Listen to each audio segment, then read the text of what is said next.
Hello everyone. ఈ వీడియోలో అంటే 10 రాష్ట్రాలకు కొత్త గవర్నర్స్ వచ్చారు కదా! సో, మన స్టేట్ తెలంగాణలో అయితే జిష్ణు దేవ్ వర్మ అని చెప్పేసి మనం గుర్తుపెట్టుకుంటాము. సో, మిగతా 9 స్టేట్స్ ఉన్నాయి కదా! సో, కొంచెం గుర్తుపెట్టుకోవడం కొంచెం కష్టమే. సో, అందుకే కొన్ని కోడ్స్ అనమాట. సో, నేను క్రియేట్ చేసుకున్న కోడ్స్ మీతో షేర్ చేసుకోవాలనుకుంటున్నాను. నచ్చితే మీరు కూడా లైక్ చేయండి. మీరు కూడా ఫాలో అవ్వండి. అయితే ఫస్ట్ ఏంటిదంటే ఇటు రా హరి. రా హరి అనమాట కోడ్. రా హరి అంటే ఏంటిదంటే రా అంటే రాజస్థాను, హరి అంటే హరిభావ్ బగడే అనమాట. కొత్త గవర్నర్ కదా! సో, రా హరి అంటే రాజస్థాన్ హరిభావ్ బగడే. నెక్స్ట్ రచ్చ. సో, రచ్చ వచ్చేసి ఇక్కడ రా అంటేనేమో రామన్ డేక్ అనమాట. ఛ అంటే ఛత్తీస్గఢ్. సో, ఛత్తీస్గఢ్కి కొత్త గవర్నర్ ఎవరు అంటే రామన్ డేకా. ఇలా నెక్స్ట్ రామ.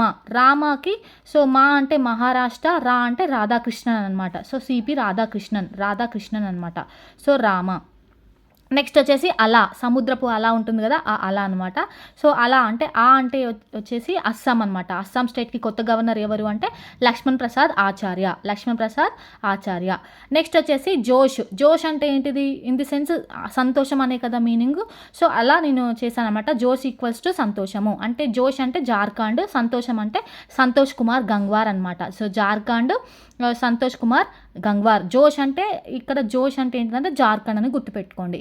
నెక్స్ట్ వచ్చేసి సిక్గా ఉన్నప్పుడు హోమ్ అనే జపం అనమాట. సో, హోమ్ జపం. సిక్గా ఉన్నప్పుడు హోమ్ అని అనుకోవాలి అని చెప్పేసి ఇక్కడ కోడ్ అనమాట.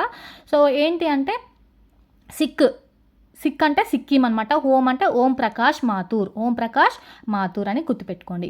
ఇక నెక్స్ట్ వచ్చేసి విజయం. సో, మనకి ఏదైనా విజయం వస్తే మేఘాలలో తేలుతున్నట్లుగా ఉంటుంది కదా. సో, విజయం ఈక్వల్స్ టు మేఘాలలో తేలుతున్నట్లుగా ఉంటుంది అని చెప్పేసి గుర్తుపెట్టుకోండి. మేఘాలలో అంటే మేఘాలయ. సో, దానికి ఎవరు కొత్త గవర్నర్ అంటే సిహెచ్ విజయశంకర్ అనమాట. సో, నెక్స్ట్ వచ్చేసి పంజాబ్ గులాబ్ జామ్ అనమాట. సో, గులాబ్ జామ్ స్పెషల్ ఏంటి అంటే పంజాబ్లో రెడీ చేశారు. So, Punjab gulab jam. So, Punjab. So, దానికి కొత్త గవర్నర్ ఎవరు అంటే గులాబ్ చంద్ కటారియా. నెక్స్ట్ వచ్చేసి పవన్ కళ్యాణ్ కైలాసం వెళ్ళాడు. ఇక్కడ పి అంటే ఏంటిదంటే పుదుచ్చేరి అనమాట. సో, పుదుచ్చేరి. సో, కైలాసం వెళ్ళాడు అంటే కైలాసనాథన్ అనమాట. కైలాసనాథన్. ఇలా గుర్తుపెట్టుకోండి. సో, మీకు నచ్చితే ఫాలో అవ్వండి. ఏంటి అంటే మిగతా స్టేట్స్కి గుర్తుపెట్టుకోవడం కొంచెం కష్టం కనుక సో, ఇట్లా కోర్స్ రూపంలో గుర్తుపెట్టుకుంటే ఈజీగా గుర్తవుతుంది. సో, మీరు కూడా అలాగే అడుగుతున్నారు కాబట్టి సో, నేను ఈ వీడియో చేశాను. నా వీడియో మీకు నచ్చితే ప్లీజ్ లైక్ చేయండి.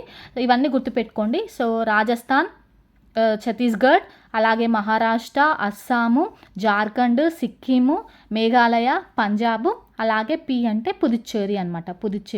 సో, పికి పంజాబ్కి మళ్ళీ కన్ఫ్యూజ్ అవ్వద్దు. అందుకే పంజాబ్ గులాబ్ జామ్ వచ్చేసి పంజాబ్ గులాబ్ చంద్ కటారియా.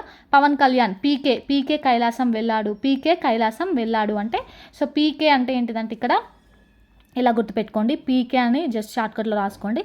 సో, పీకే పవన్ అంటే పుదుచ్చేరి అనమాట. కైలాసనాథన్ అనమాట కొత్త గవర్నరు. నా వీడియోస్ మీకు నచ్చితే ప్లీజ్ లైక్ చేయండి. Thank you for watching.